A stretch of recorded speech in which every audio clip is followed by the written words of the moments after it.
Hey everyone, welcome back to Wheel Wonderland. Today we're unboxing something a little different, a bike instead of a car. It's the Honda CB750 Café from Hot Wheels.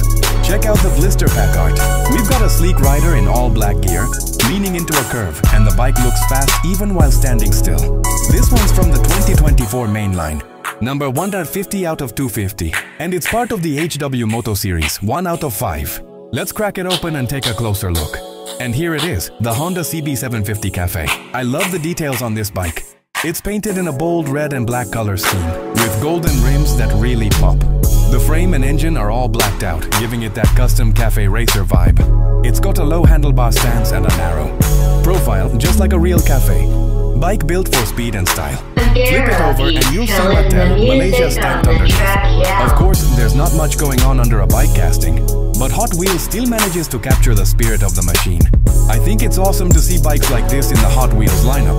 It's a perfect piece for motorcycle fans or anyone collecting the HW Moto Series. Let me know in the comments, do you collect Hot Wheels bikes or do you stick to cars? And don't forget, subscribe for more Hot Wheels unboxings right here on Wheel Wonderland. See you in the next video.